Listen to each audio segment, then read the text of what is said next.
Hello, hello, hello, everybody. Welcome to Ramrod Rants. Today is Father's Day, so this is the first pod I'm gonna do today. Later on, I'm gonna do one on fatherhood.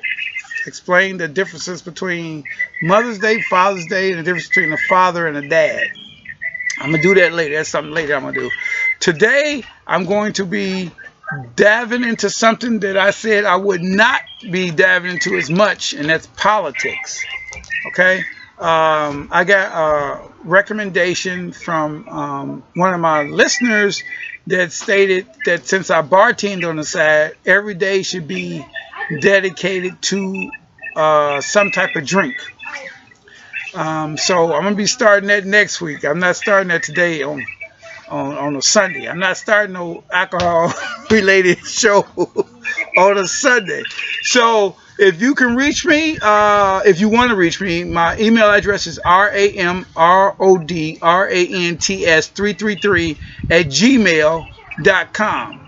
Ramrodrants 333 at gmail.com. If leave a message, I'll get back to you as soon as I possibly can. You can leave a message there. You can catch me on SoundCloud. You can catch me on YouTube um, and Spotify. Like I said before, pretty soon I'll be on iHeartRadio and Apple Podcasts. Still trying to get in. I'm trying to learn the inner workings of that to upload to those mediums. Okay, my producers are Mama How You Cook This. They create meal selections for anyone between teenagers or millennials that don't have time to cook. They do kitchen demos. They also cook for specialty such as diabetics, cardiac meals, and have them delivered to your house. Uh, Also, my next sponsor, like I said, I got two sponsors now. Is Shigoden. Shigoden is a copyright expert on the internet. She writes for a lot of big corporations. I don't have the list in front of me right now, but she writes for a lot of big corporations, and she designs web pages for, I know for one, is blackdoctors.org. So you can look that up and look at her work. Um, like I said, today we're going to talk about a little bit of politics. And on the phone, I got Mr. C. Mr. C is on the phone. Like I said before, we don't like to use real names because a lot of people likes the anonymity when it comes to talking, and a lot of people that listen uh, or talk on the podcast really want to stay silent for right now in the out world, but pretty soon everything is going to be video, so might as well give you a real name. But until then, this is Mr. C. Mr. C, introduce yourself. Hi, this is Mr. C. How's everybody doing out there? Wow, you told a lot about yourself, Mr. C. I was going to have to Oh, slow you down for a minute. okay. That's I didn't know it. you wanted me to give my Yeah, background. I Okay. mean, don't give enough where they know who you are. Just talk Right. about yourself. You ain't even got to tell them what you do Oh, for a living. Just talk about yourself. oh, well, my name is Mr. C. I can't tell you this spot. I'm in healthcare, and I've been in healthcare for some years.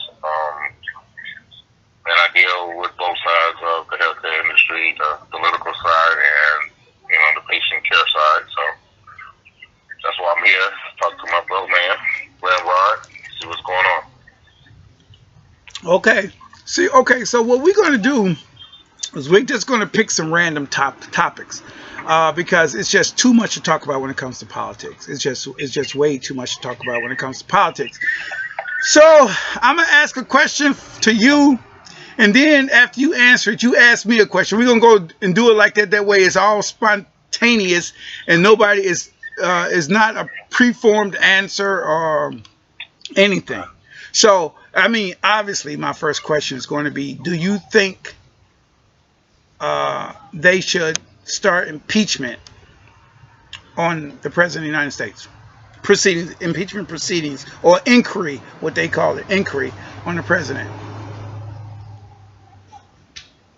Well, I definitely believe they should, but my only concern is will they have enough information to even start an inquiry? Because right now, I think Nancy Pelosi, she brought that up about them not having enough information to really impeach him. But yes, I agree. I mean, because some of the things that he is doing, he's out of the realm of what he's supposed to be as a leader. I mean, he's going to the point where he too takes a lot of things personal and he becomes very confrontational. It's almost like a tit for tat thing with him, like a childish attitude. And I think that's not a good example of someone leading this country. Yeah, I agree. But the thing is, I believe they have enough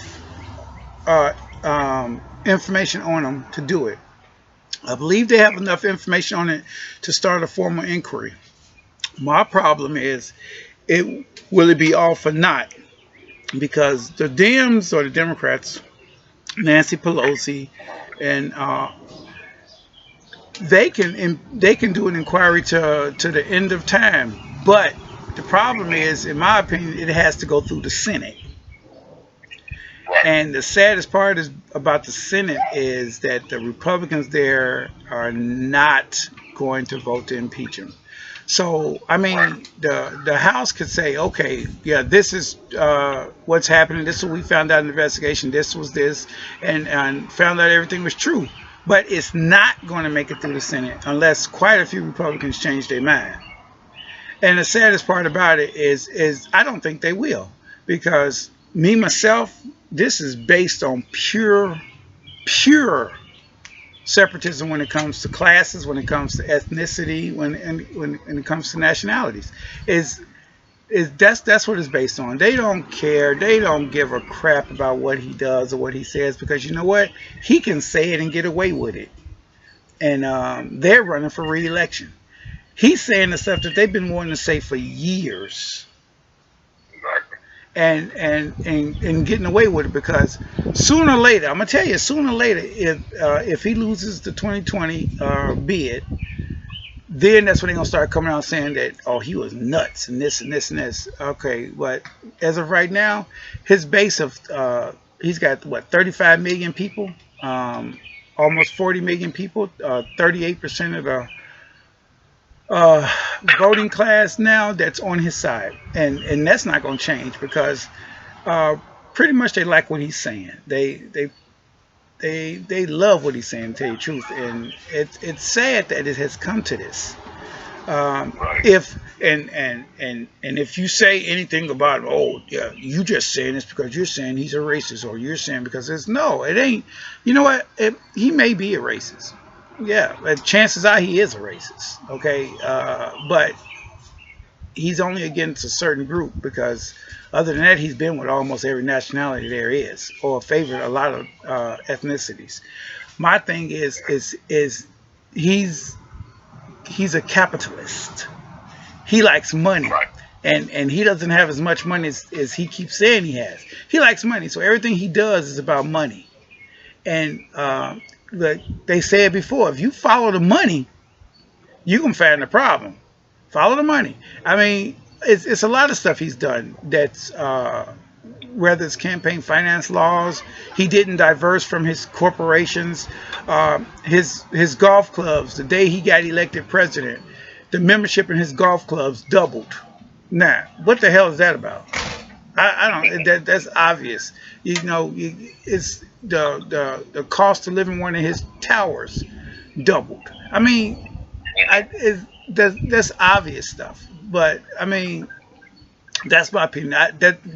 Getting back to my question, you're right. A lot of people think they don't have enough info on them, and my thing is they don't have enough solid, and it won't make it through the Senate, because the Senate, as cowardly as they are, they will not vote to impeach him, and that's sad, and that's really sad. Okay, good. Okay, good. Now what? Okay, now it's your turn. Give me a question. Okay. My thing is, worst case scenario, would you be willing to have Mike Pence in if they impeach Donald Trump? Oh God, no.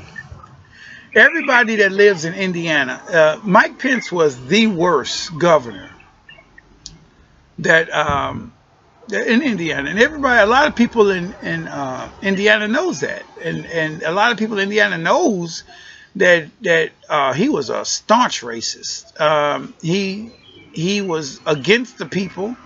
He did everything, in my opinion, to help his own agenda. In fact, if you were riding around from Indianapolis all the way up to Northwest Indiana and over to the South Bend area, you had a lot of signs in people's yard that said "Ditch Pence." And so I wasn't even positive of how Trump came to even pick him for vice presidential candidate. That was just weird to me, and everybody knows that. You know what? Okay? Indiana, my opinion, is a very racist state. Okay, this is sad that we talk. Everything come out of our mouth is going to end up being about race, because everybody said, "Well, the country is divided. It's divided. Trump divided the country, the whites against non-whites." No, he didn't. He didn't do it. This country was already divided. It just people is more proud of it now than they were before to come out of a dark. Now they're out of the dark. I'm gonna tell you, when I found out this country was really still divided, and I'm not talking about from the early 1900s all the way up to the 80s, 90s. I'm not talking about that. I'm talking about when we found out this country was really divided, was the O.J. Simpson trial. That's when we found out this country was really divided, because, okay, albeit the evidence was against his ass, everybody know more than likely he guilty as fuck, okay, and but that's when the country was divided. They went after him tooth and nail. He got acquitted. Okay, understand. They were upset he got acquitted. I do understand that fact. Okay, but when he went to civil court for wrongful death suit, which the average payout back then was what, 300,000 or 3 million, something like that, whatever it was, and the judge awarded like an astronomical amount of money, and nothing was done about it, nothing. So, and every year so far, unless I'm stating it wrong, so hey guys out there, if I'm stating it wrong, please forgive me, but this is the 10th reunion of the death of Ron Goldman and Nicole Brown Simpson, or whatever her name was, and every year, and they just kept going after that man, no matter what he did. I mean, granted, he was doing some stupid shit, but they just kept going after him. They're gonna keep going after him until he's dead.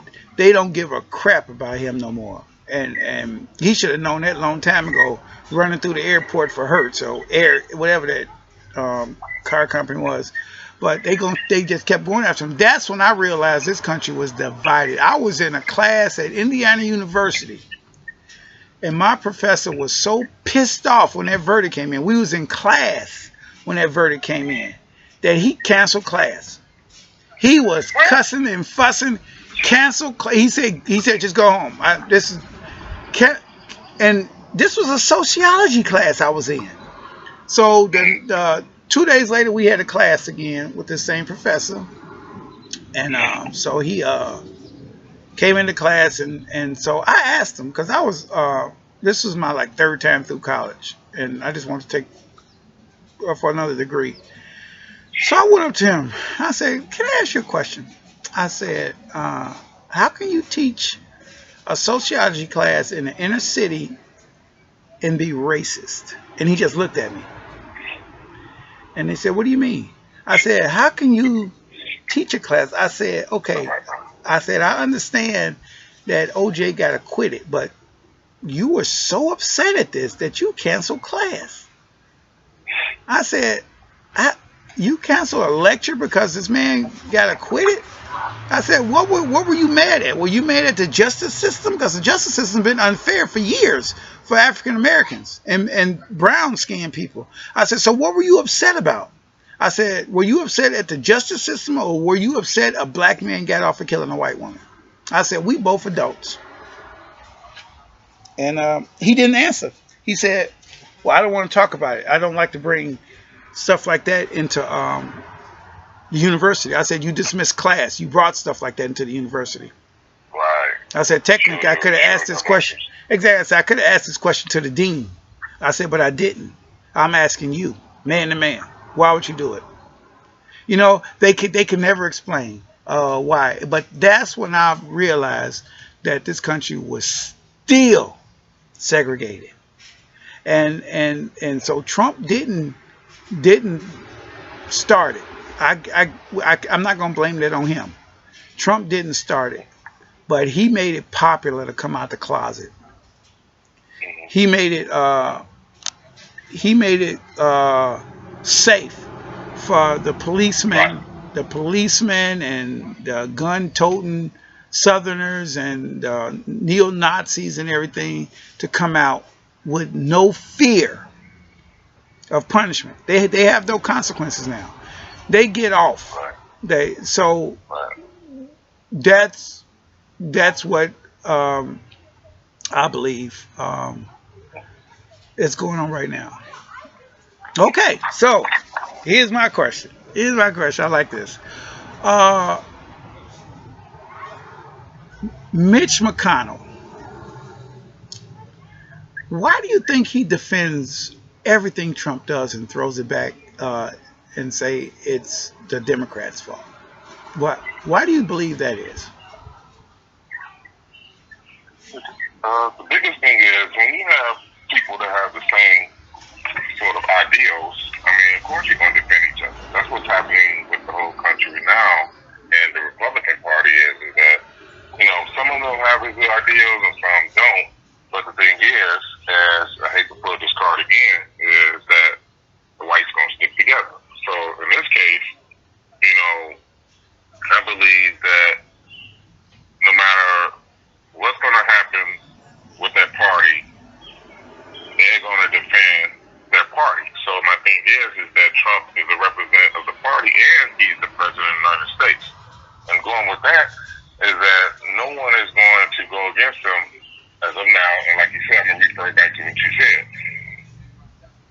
That never went away.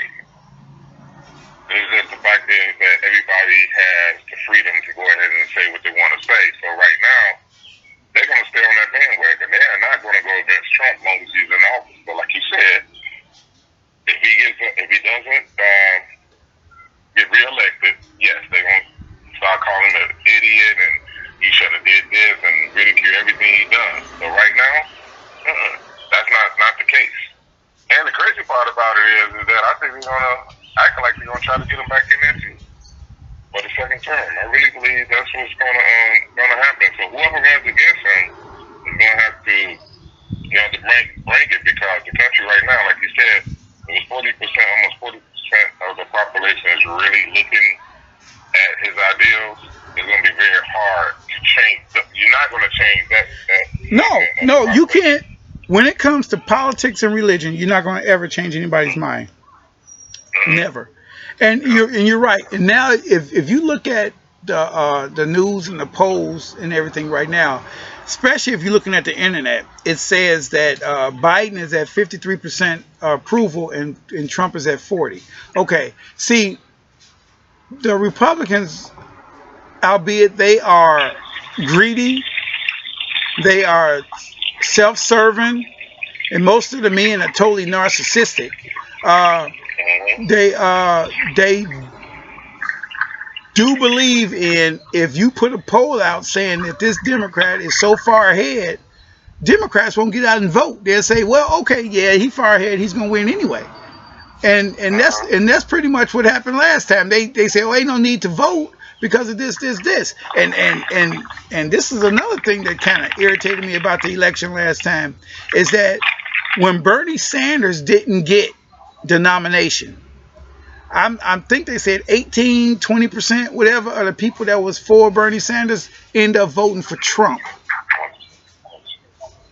So Yeah. why would you? Okay, your ideals were so strong when Bernie was saying them, and everything he was saying was totally against Trump. And instead of voting for Hillary, which okay, Hillary wasn't okay. Hillary shouldn't have been president. Everybody knows that. Okay, we all know Oh, that. yeah. Yeah. Okay, but instead of voting for somebody less dangerous, you voted for Trump so Hillary wouldn't win because Bernie didn't like Hillary. Right. So how smart was that? And I tell you something else. We got 23 people running for president on the Democratic side. 23. Right. What the hell is that about?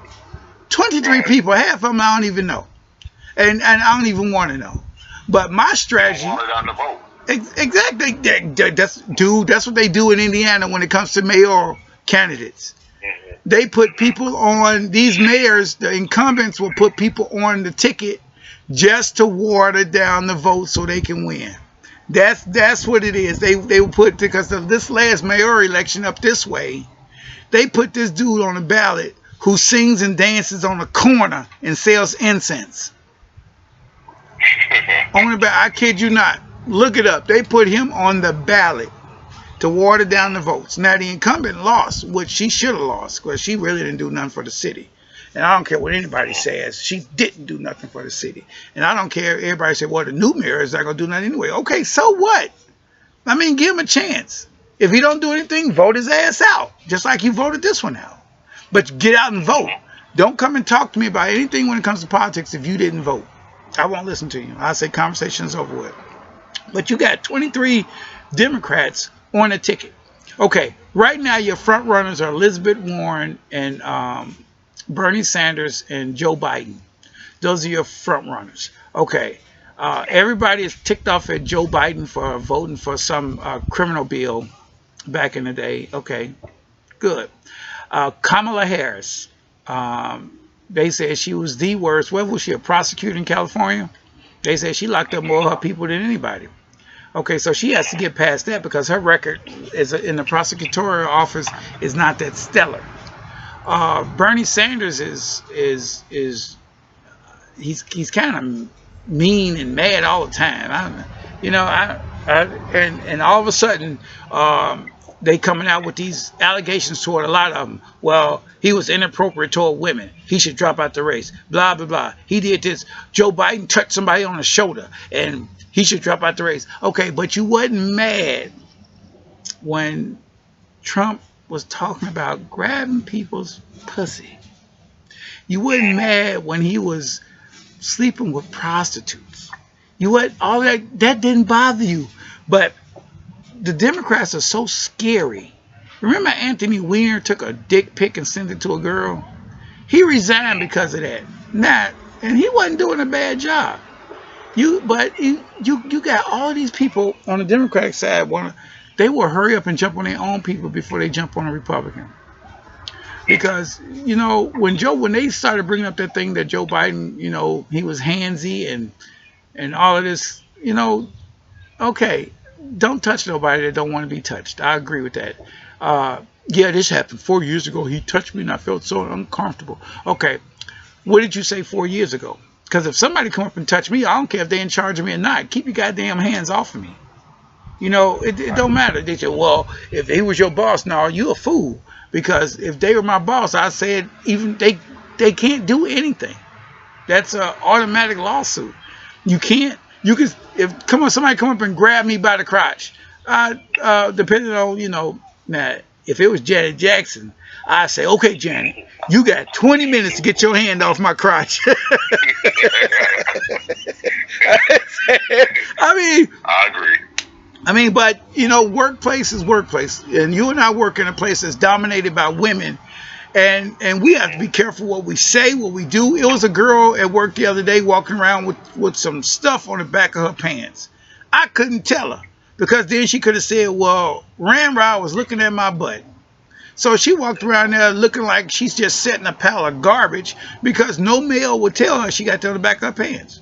because that's how it is now. This Me Too movement, and I believe in the Me Too movement. I believe in it. I believe that women don't go and report sexual assaults or sexual misconduct at the workplace or in the public, because people they blame the woman first, and then they get put on trial for it, and they say, well, they just liars, like the 16 people that said Trump sexually assaulted or touched them inappropriately or whatever. Oh, they're all liars. And then you what kills me is some of the women they get on there, the women for Trump, these people you want to talk to, they get on TV and say, well, these women are liars. Okay, if one person said, chances are, it's just like a divorce. If you get divorced the first time, chances are you can tell somebody it was the other person's fault. Twice, they may start thinking, but three, it's your fault. It's pretty much your fault. So 16 people said he did it, and they all lying? Okay, really? That doesn't make any sense. Everybody can't be lying. And to have a Me Too movement going on right now, and you have women defending these people, that defending them, it's sad, because that's what hurts the Me Too movement. That's what hurts the women strive for, to go forward and move forward, to come forward when stuff like that happens to them. I mean, you got people that just like Cuba Gooding Jr. is going through something right now. Now I saw the tape. And he was sitting with his girlfriend, or wife, his wife, I believe it was his wife. And the other girl was sitting next to his wife. So he was talking to her, and he put his hands on her leg and was talking. And then a guy came up, and so he shook Cuba's hand. And then he started twisting and moving his pelvis in front of the other girl. Have you seen the tape? No, I haven't seen it. That's all, I can't really speak on that. Yeah, so he started twisting and moving his pelvis in front of the girl that Cuba Jr. touched her leg. And so later on that night, she called 911 and said that he groped her. Now, they looked at the same tape I looked at, the police department, and came up with a totally different conclusion than I came up with. Well, maybe I don't have police eyes. Maybe they saw that. But everybody else that saw the tape in the news, media, and everything said, this don't look like no groping. But he got arrested. He had to turn himself in. He got arrested. You got a guy, white guy who was the head of this frat, that drugged and raped this other girl, left her for dead, and didn't spend one day in jail. He got off. Brutally raped this girl, left her for dead at a party. Didn't spend one day in jail. You got this guy in this area that I live in who molested a child.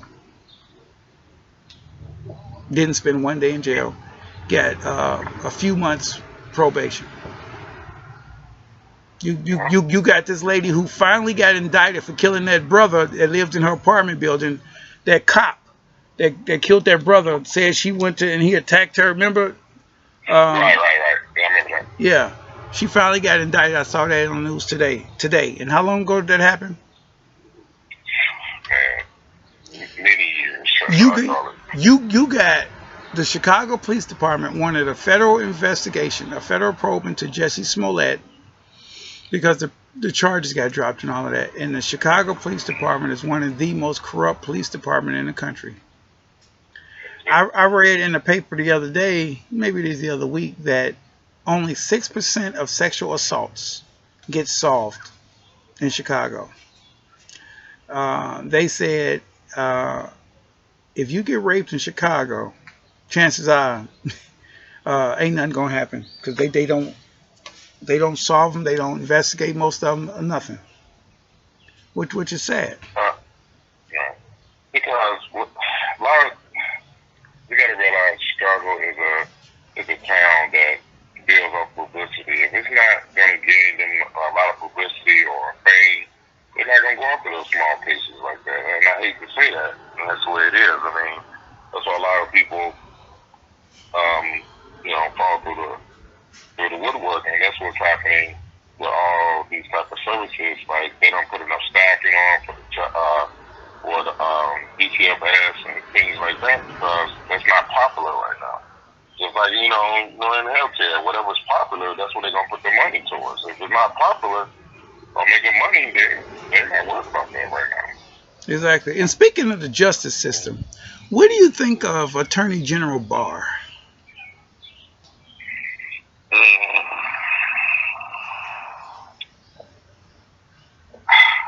I really haven't thought because this is, I don't know, I haven't really researched Barr that much, but from my preliminary information, not good.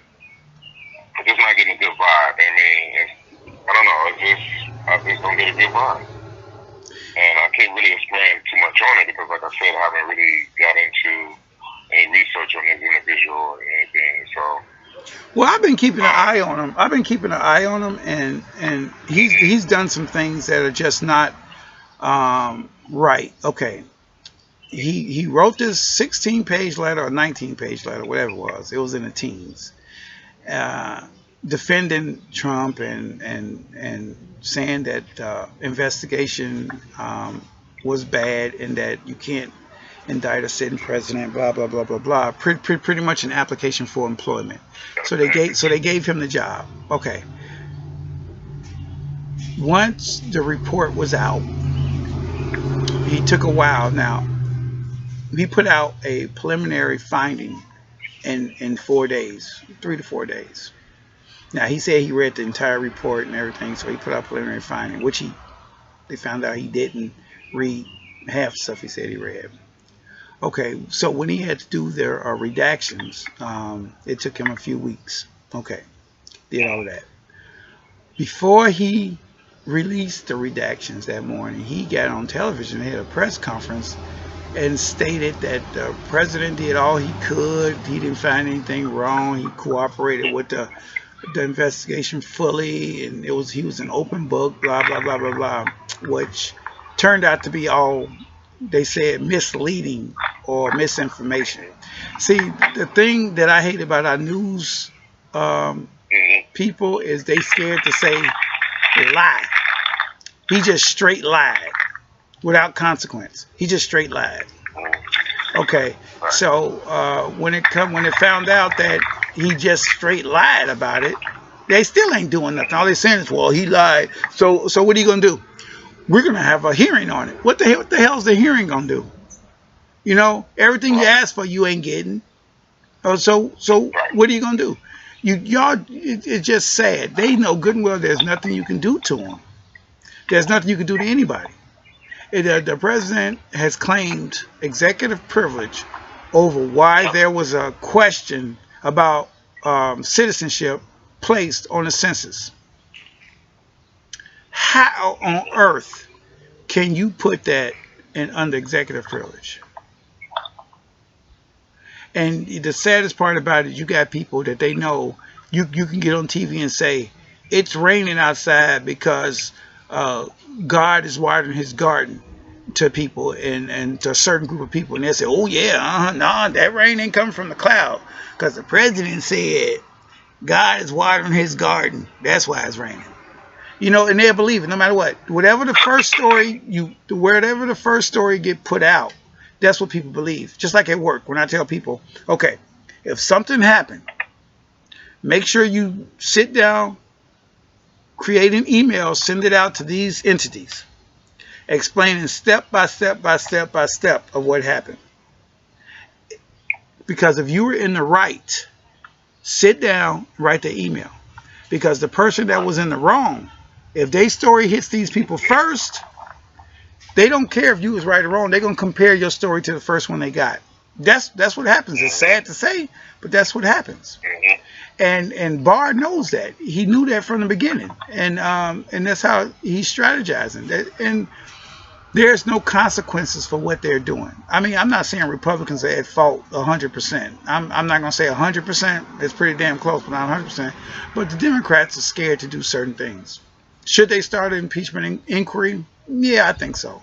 Is it going to go anywhere if they decide to try to impeach? No, it's not going to go anywhere as long as the same Senate is there, as long as the ratio is there, Republicans to Democrats. Nothing's going to happen. And is it going to help him win? Yeah, because it's going to inflame his base, and they all going to run out there and vote. Okay, Right. that's what's going to happen, and that's what they're scared of. Well, we don't want to do that because it'll inflame his base. But so what? He's getting away with it. He's getting away with a lot of stuff. You still ain't seen his taxes. You ain't seen nothing. But y'all still crying about Hillary's emails. Who the hell cares about the email? I don't care about nothing. You know what? Well, we put more African Americans back to work and increase their pay. What African Americans are they talking to, Mr. C? Because did your pay increase? Nope. Man, either. Man, So I don't either. know what pay they increasing. I know the farmers in Indiana, Iowa, Missouri, all of these farmers, Kansas, they're being destroyed because of these tariffs. They're being destroyed. And they still will not turn against the door. Well, he's going to do right by us. And what about the coal miners? The coal miners, West Virginia. They ain't been to work since Bobby Brown left New Edition. And they're starving. They're starving. They need help. They need, and they still stand behind this guy. I don't get it. They voted for him. He's going to bring back the coal mines. Coal mines are the most dangerous place, and you're going to get black lung disease. I mean, of course, there's nothing else there to work in. You need to make a living. They were making a pretty good living. I mean, okay, they killed themselves for their families. You know, I understand that. I do understand you got to do what you got to do for your family. Okay, but fossil fuel is actually becoming antiquated. We need to move more towards solar and electric power. We need to. But it will damage the oil companies' profits. It will damage the fossil fuel companies' profits. And just like that's, you're not going to do it. Why do you think we are?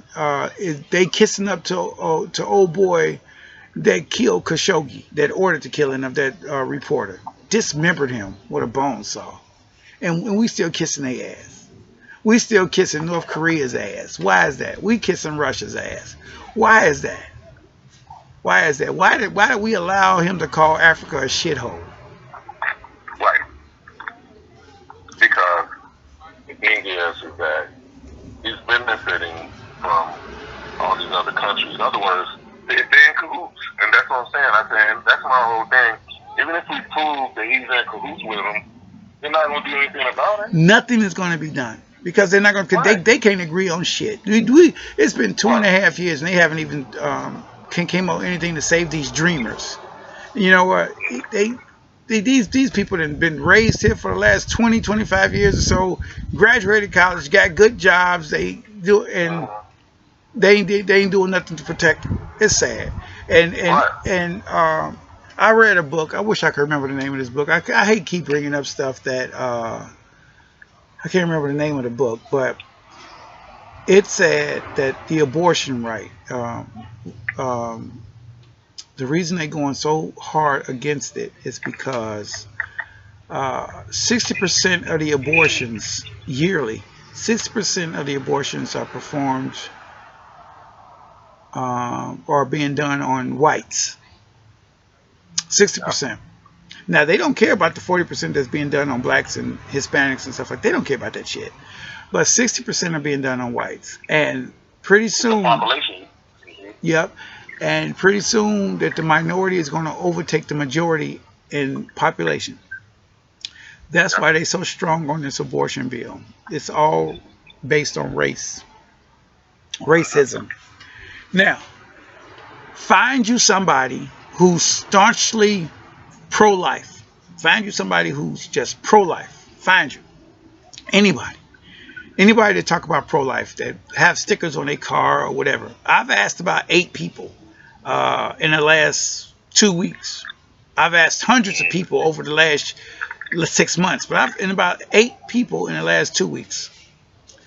And okay, let's just say since January, I've asked about maybe 200, 250 people this question. Okay, you're pro-life, and I mean, yeah, pro-life. And my first question was, How many children do you have? Let's say the average is 3. Let's just say the average is 3 out of everybody. I say, okay, out of your 3 children, how many of them are adopted? None. They're all mine.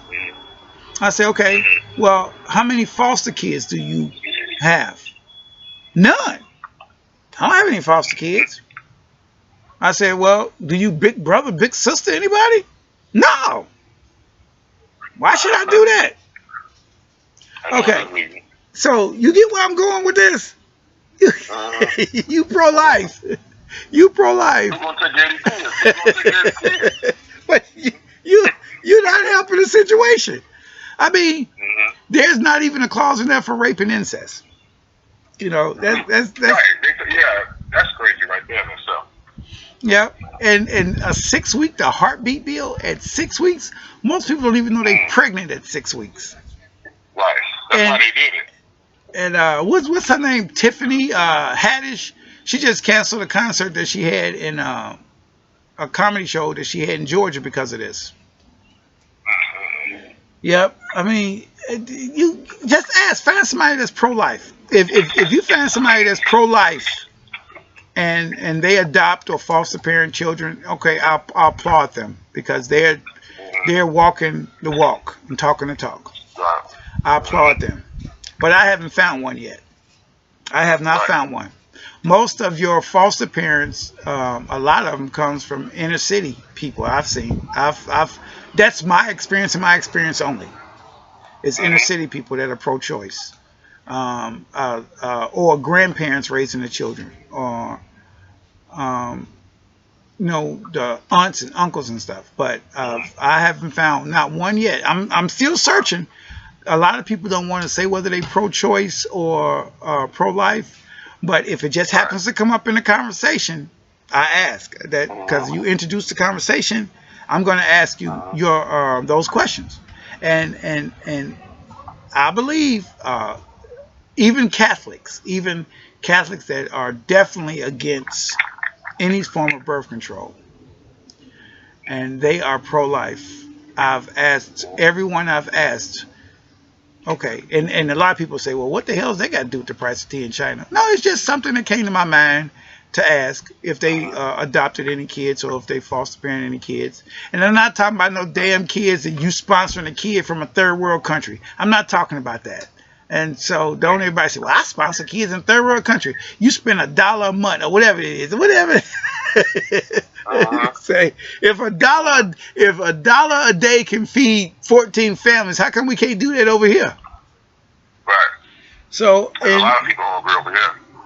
Exactly, and so they're going to protect. The government is going to protect certain entities in order to make their money, like Ryan, the one that retired from the Senate. Ryan, I forgot his first name. He came in worth in the hundreds of thousands worth, and they only make so much a year. So how did he leave out of there worth millions? How did he leave out of there? If you came in basically worth $200,000, $300,000, how did you leave out of the Senate worth millions? Yeah. I don't understand that. Yeah, me either. I don't understand it either. But to piggyback on what you said about the pro-life situation, they want to pass this passed the bill in several states, but like you said, they don't even want to create programs to help take care of these kids. That's number one. They fuss about what the programs is created, and they want to cut the funds on it. So why is it so keen? Like I said, it's always, to me, if it don't make sense, there's a motive. And that's my motto's always been. If something that don't make sense, there's a motive behind it. And like you said, the motive behind this is the population. They do not want to strengthen their numbers. Sometimes I don't believe our culture get that. That the strength in numbers, because that's why they enjoy the fact that like in the city of Chicago, that all this, we killing each other, kids killing each other. They want to start off young. And let's go back in history. Dude, King. where are you gonna find the Planned Parenthoods and the liquor stores at? You're not gonna find the Planned Parenthoods and liquor stores in these affluent communities. You know, Sherwood Forest, Rockridge, Wrigleyville. You're not gonna find Planned Parenthoods in those areas. You're gonna have to travel to urban community to find these places. They don't care. You can have one on every block. They don't give a crap. But as soon as they try to open up one in an affluent community, oh, you're gonna have a fight. I remember years ago in Cherville, Indiana, when Walmart was in talks for opening a store, one of the super Walmarts in Cherville, which was primarily 90% white. Right. It was a fight. Oh my God, it was a fight. They said it would increase the traffic in their neighborhood. It would cause problems within. Exactly, it would cause problems within the community. What problems would you cause? Yeah, scared that minorities are gonna start coming to their Walmart. That's all it was. That's all it was. I went to a restaurant. Me and my wife frequent this restaurant in Chicago. I'm not gonna say the name because they ain't sponsor me, but I'm gonna tell you it's an amazing restaurant. Ooh, my lord! But well, and we like to try a lot of different restaurants. So we went to this one where the food was sort of up there in price, no problem. But we deserve it. We work hard. Blah blah blah blah blah. Okay, so before my wife retired, in fact, my wife just retired. I forgot to tell you that. So if she asks you, I told you that. Yeah. Okay.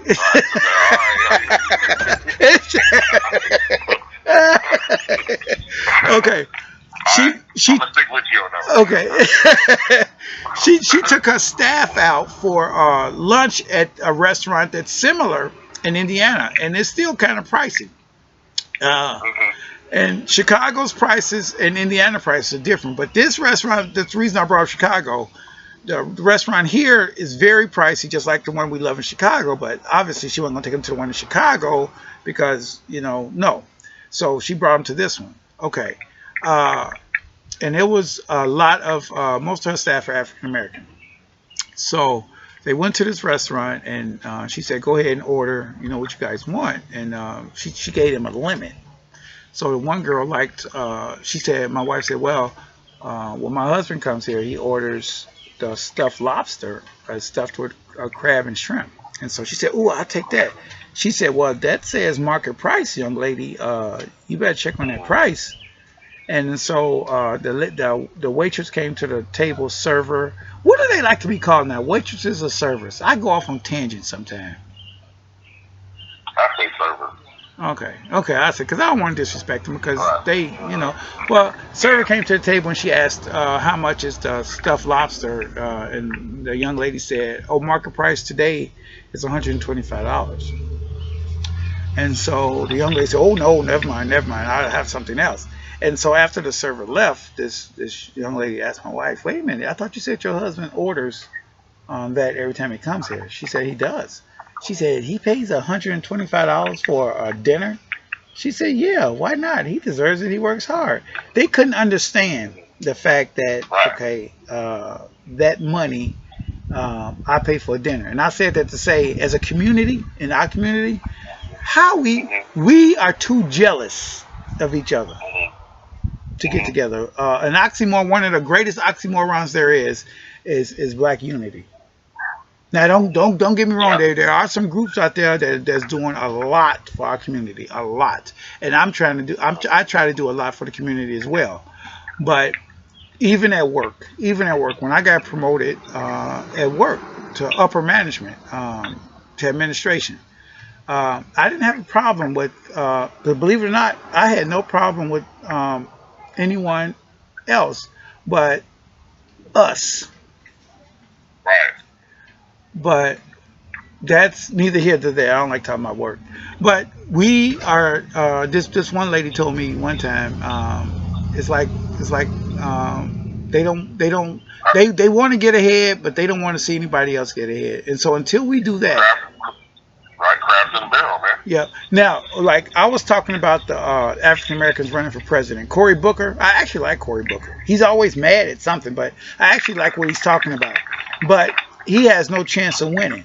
And I'm not saying that because he's African American. I'm saying it because of his ranking right now. He's not going up in the polls. He's not doing anything. He's not doing anything to go up in the polls. Kamala Harris is up a little bit, but I don't think she has a chance. But my thought when it comes to these 23 people running for president, you take your top three right now who are Joe Biden, Bernie Sanders, and Elizabeth Warren. Actually, I actually like Mayor Pete. I love Mayor Pete. Mayor Pete, have you ever heard him speak? That dude is off the chain. He tells it like it is. But okay, then let's add in Mayor Pete then. So I would say you take Joe Biden, Bernie Sanders, Elizabeth Warren, and Mayor Pete Buttigieg, and let the rest of them back out gracefully and just send their support to those four. You only got what 14 months left or whatever, 15 months to those four. Okay, we go to the Democratic National Convention and find out who's going to be the nominee. So say if it's one of those. Then one of those, whoever earns the nomination can pick one of the other three as a running mate, as the vice president running mate. That's just my opinion. I know that's not going to how it work. Now, like last election, if Hillary Clinton had to pick Bernie Sanders as her running mate, I think she would have won. I think so too. So that was our biggest mistake. Exactly. She's vindictive. Okay, so if you got like say if Joe Biden wins the nomination, he could pick either Bernie Sanders, Mayor Pete, or Elizabeth Warren as a running mate, or he can even pick Kamala Harris or Cory Booker.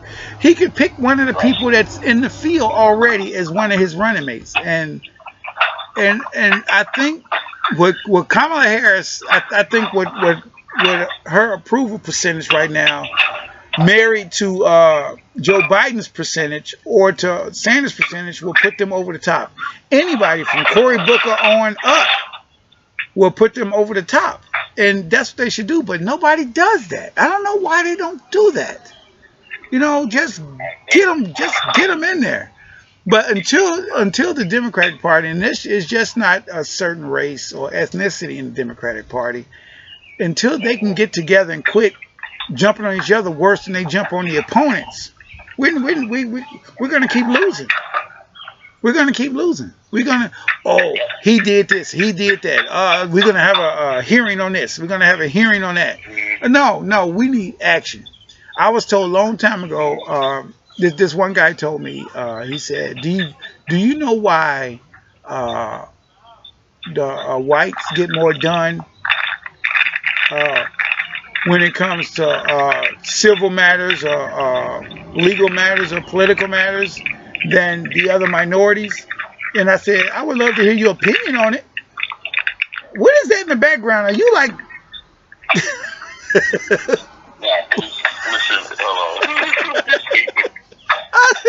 I said, what are you burying a body? What is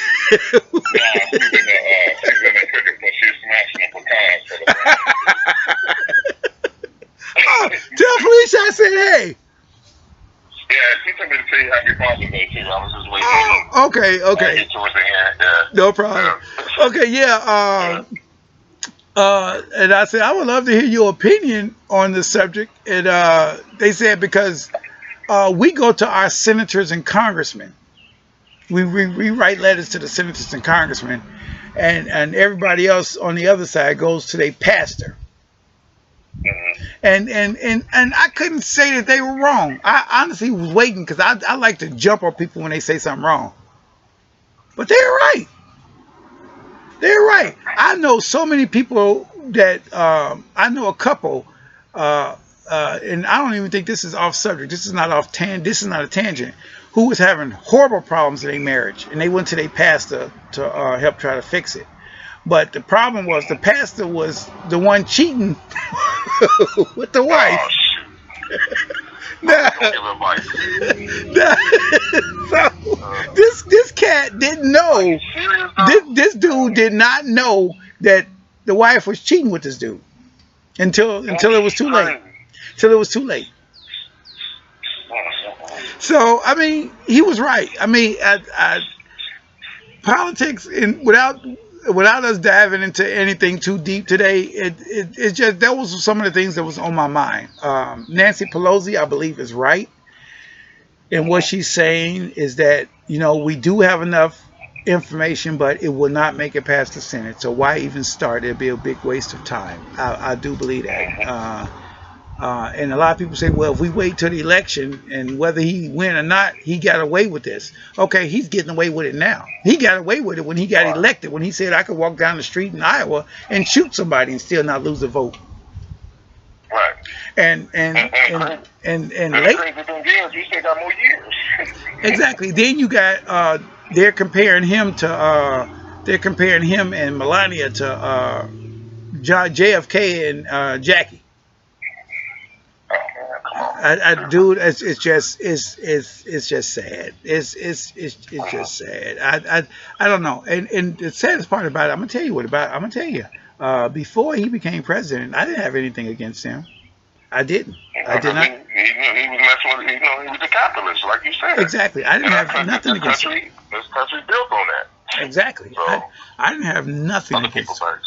I didn't have anything against him. I mean, all businessmen lie. I mean, he lies a lot, but all businessmen lie. And because they're gonna get ahead, and everybody does insider trading. I don't know why. What's her name had to go to prison for? Martha Stewart. Yeah, everybody does insider trading. Everybody gets the hookup, and on what stocks to dump or what stocks to buy. Everybody does it with money. Because if you want to know the truth, the Great Depression didn't affect poor people because we were already poor. We knew how to live poor. It affected these stock market people and the capitalists. They say, "Ooh, this is a big thing. The Great Depression. The whole world was in soup lines." Look, we was in soup lines before the Depression. The only problem was it was more people in our soup lines. Right.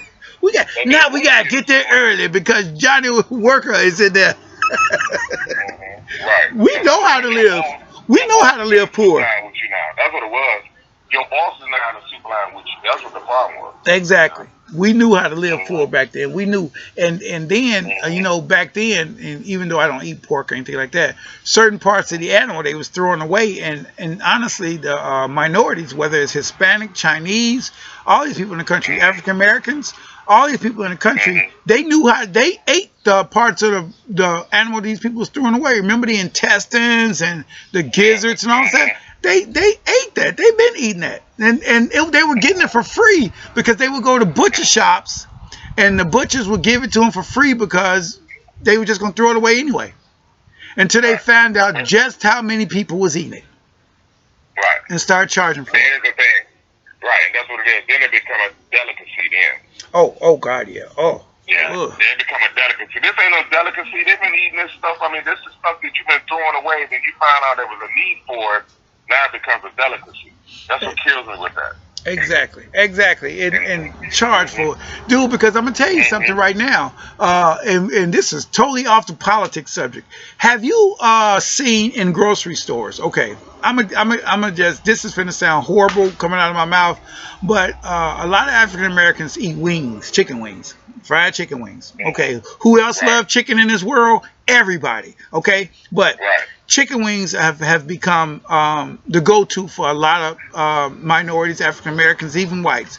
Chicken wings. Now, you can walk into a grocery store right now and get a pack of chicken thighs with like 12, 14 thighs in it for like $3.46. Right. You can get a pack of legs for almost the same price, but a pack of wings, dude, you have $13, $14 for a pack of wings, man. That's you ain't gonna get that many. no. Pounds.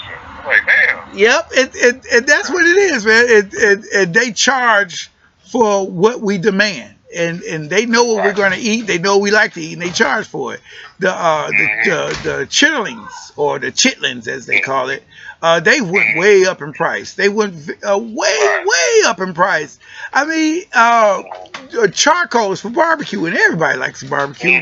You know, everything went way up in price because that's what it is. They charge according to us. They don't mind. Racism is out there. It's taken over. But they still like our money. They still like our green. They still like our money.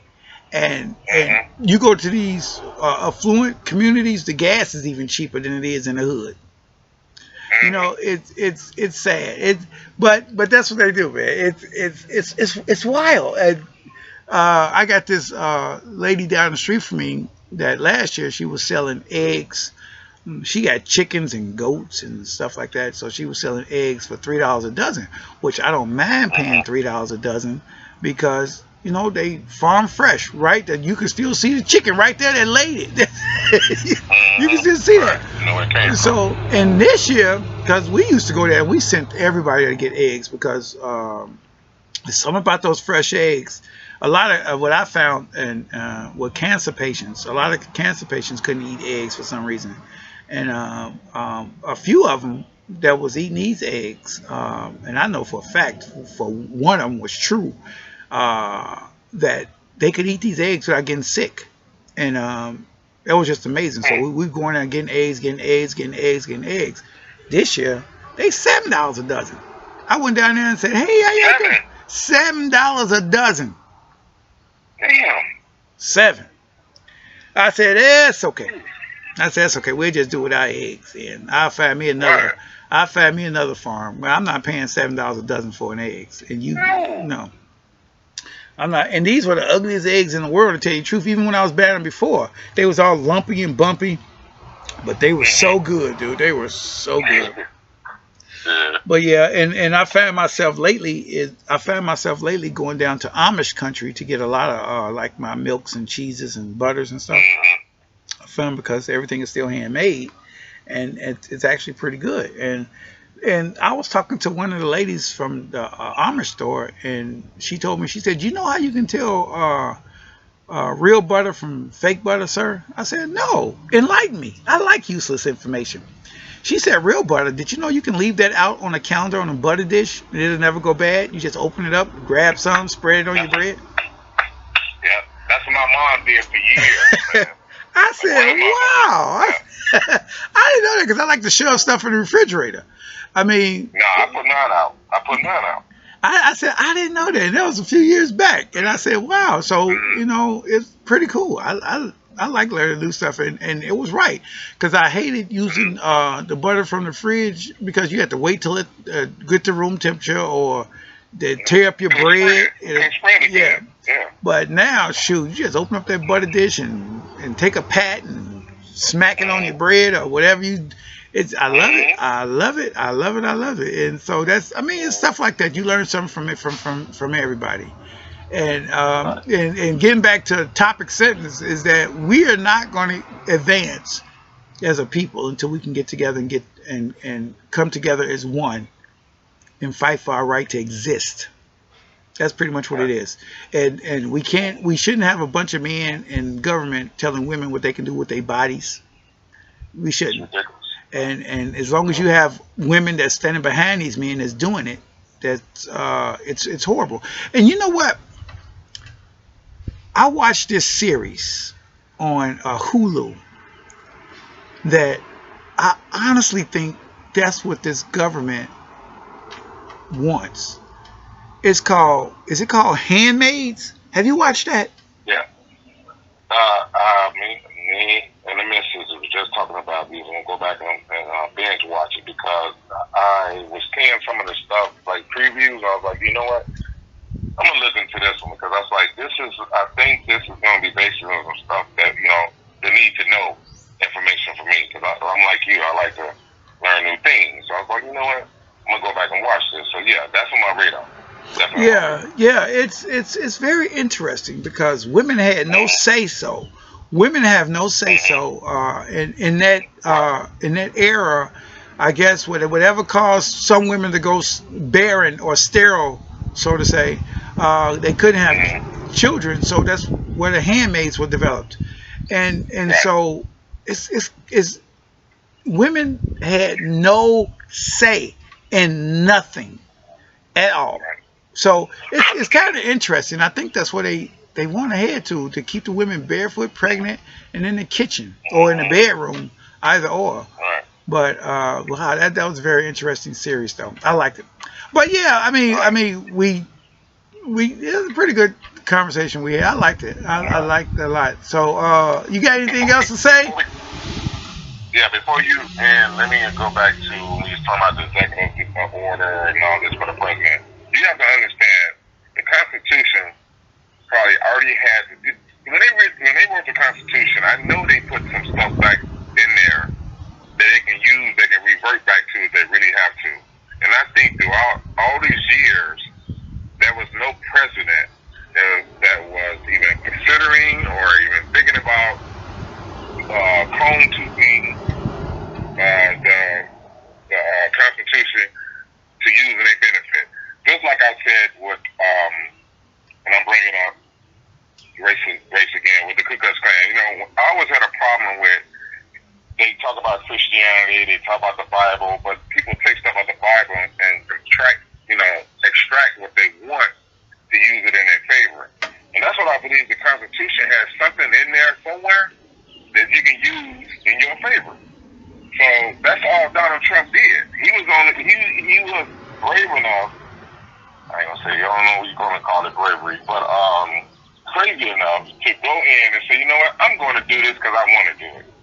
I believe that this country has always been built like that they have a certain standard, and they always want that standard to be in place.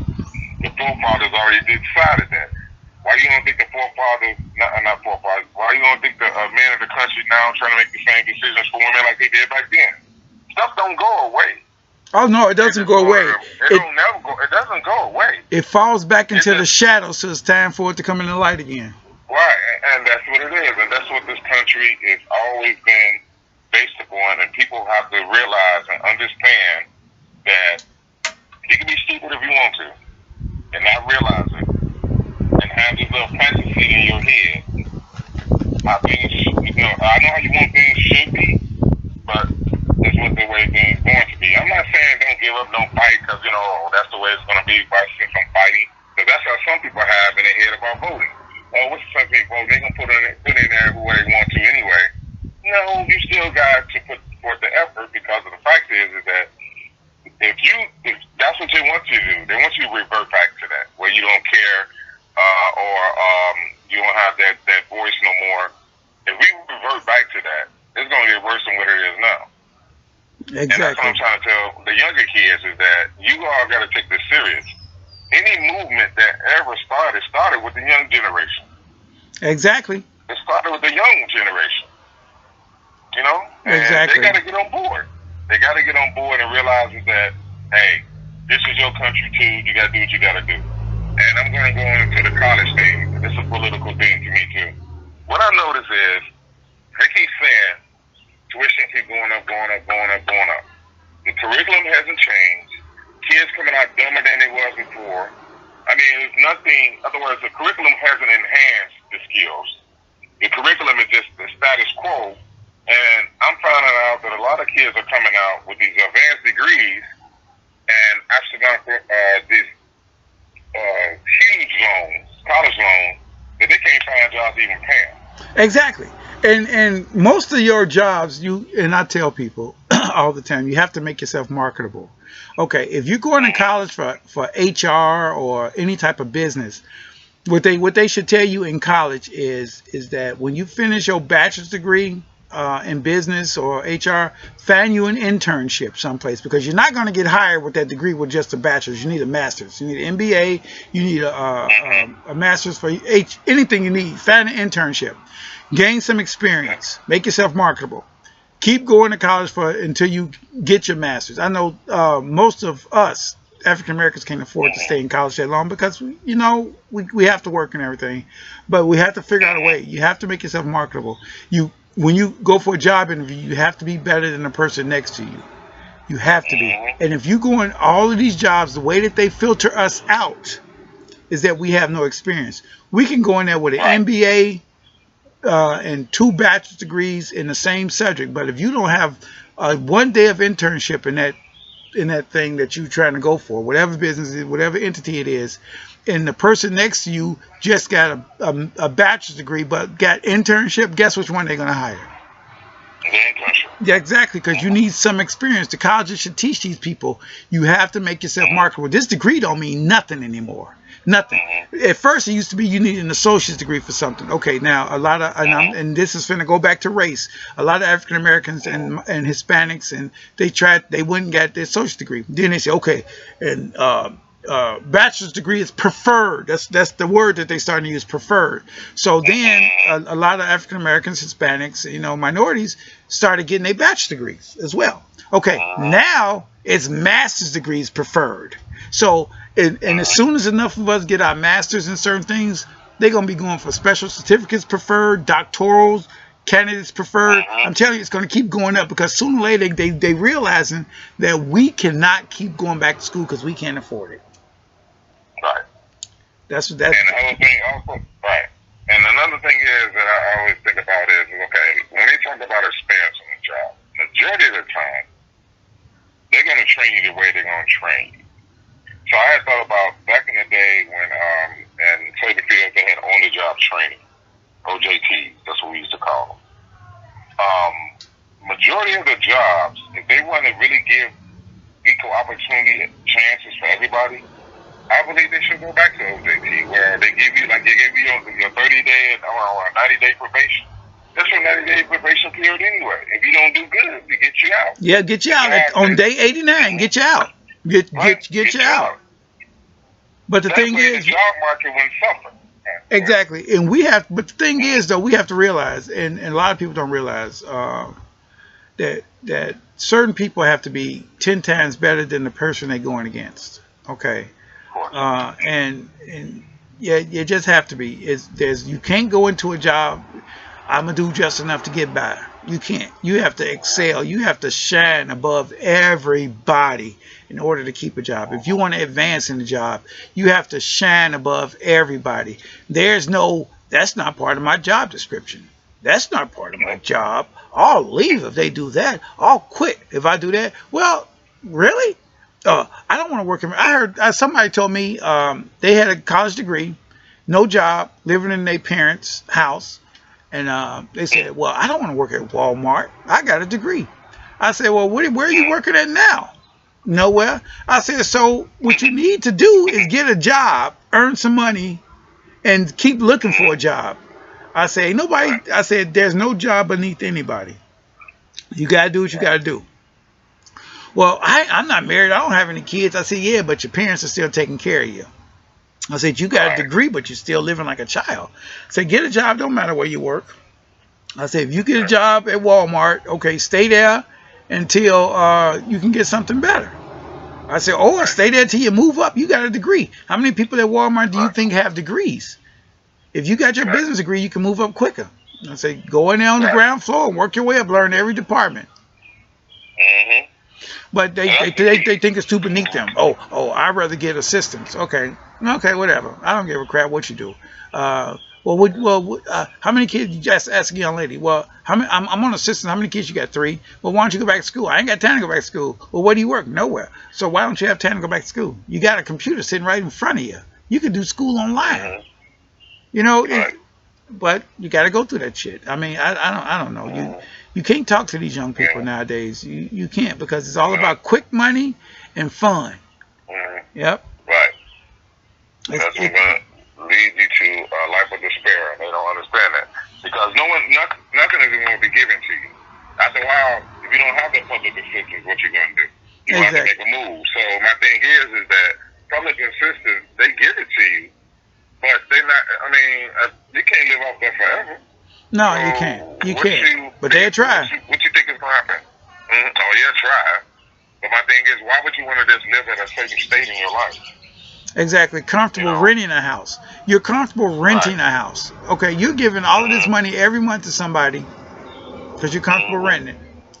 And if you buy a house, it's probably half of what you're paying in rent. So, well, my credit is bad. Okay, well, fix it. I'm working on it. Exactly. I don't care if it takes you 10 years to work on it. I hope it don't take you 10 years. But if it takes you 10 years to work on it, and then you finally get it right and get that house, that will save you from another 20 years of paying rent. That's what I told you. Exactly. I mean, if you have never worked and never owned a house or car, you just buying these cars cash, okay, and you're on public assistance, and you say you got bad credit. How bad can your credit be? I mean, it can't be that much stuff on it. I mean, small credit cards or whatever, it can't be that much stuff on it. I mean, just fix it, you know. And you even gotta go to these credit fixing places to pay all this money. All you gotta do is pull up your doggone credit report and start calling those 1-800 numbers on there and make deals. That's it. That's what they do. Make deals. Right. And not just that, some of that stuff is still on there. You just dispute it off, and it's off your credit. A lot of stuff you already dealt with, paid off, should have been off your credit. A lot of people don't even know that sometimes you put up a credit report, it's supposed to been off 7-10 years ago, and it's still on there. Exactly. Exactly. But someone will sneak by the system. They will sneak by the system and leave it on there. Yep. I found that out. Oh yeah, but you got some of these companies that'll go back to court every 7 years just to get it put on there. So it don't matter, you know. You just gotta fix it. You just gotta go at it. You gotta fix it. You gotta do what it takes to get you ahead in society today, well, because there ain't no more handouts. You gotta go out and take what you need. You gotta make yourself marketable. Yep. Okay. Hey, before we go, let me ask you a question. What do you think about Golden State losing? Well, let me explain this like I explained to everybody else. Golden State, well, I'm going to be honest with you. I think in sports, there's always some type of, you can call it rigged or whatever. I always go by what Vegas says. Let me tell you why. The majority of the time, if Vegas wants some particular entity to win, they're going to win. So, now in Vegas never said Toronto at first. Well, no, they never said Toronto at all. I don't think. Let me go back. I didn't really research it this year, but normally I researched what Vegas is trying to do. Okay, with the Golden State losing, a lot of things came into play. I believe if they would have had their star players, I still believe they would have won. But a lot of people are telling me that that's not the way they wanted the series to go. They wanted Toronto to win because this was the first time a Canadian in an NBA team ever won. Well, ever won. So, to be honest, I kind of got mixed feelings on that. I believe they would have won, but I think the way that sports is set up now, they weren't gonna let them win. Well, that's my opinion. I am a Steph Curry fan. I'm not a Golden State fan. But yeah, I'm Steph. But my opinion is I wanted Golden State to win primarily because I wanted the trophy to stay in the United States. Right. I would have rooted for the Orlando Magic with they sorry ass if they was going against Toronto, because I wanted the trophy to stay in the United States. Okay, most of the people on the Canadian team are United States citizens. Okay, I understand that. But still, I wanted that trophy to stay on the south side of that border. Because that's what I wanted. And I should have been like that to make the best team win, but I was being selfish, and I wanted that trophy to stay in the USA. Because Canada got some bragging rights right now. And Drake getting on my nerves already. The thing is that, like I said, when I watched the last game that they had at the Oracle Arena, when Klay Thompson came down awkwardly, I was like, oh my God, if he goes out, they done. And I hate to say that, but I felt that was the end right there. I know, I believe in Steph. Oh man, I believe in Steph all the way. When he took that last shot, I said, okay, man, they about to win this game. When he got open, and I saw the ball going to him, and I saw that he had that split second because he got one of the quickest releases in sports. I just knew it was going in. And when it missed, it's almost like back in the day when we used to see Jordan shoot, we just automatically knew that was automatic. I just knew that was going in. And when it didn't, that's when it really hit me. He's like, man, this is going to be the first time a Canadian team is going to take our darn NBA trophy. Yep. That's how it was. Yep. And I said, yeah, I said, this is wild. This is wow. Our trophy is in Canada. But see, the thing is, they've been doing it in hockey for years. They've been doing it in all, some other sports, but basketball they had never done, and now it's almost like, but then you got to look at it this way.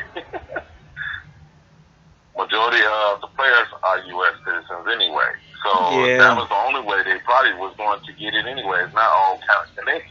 Yeah, but that's how I kind of look at it.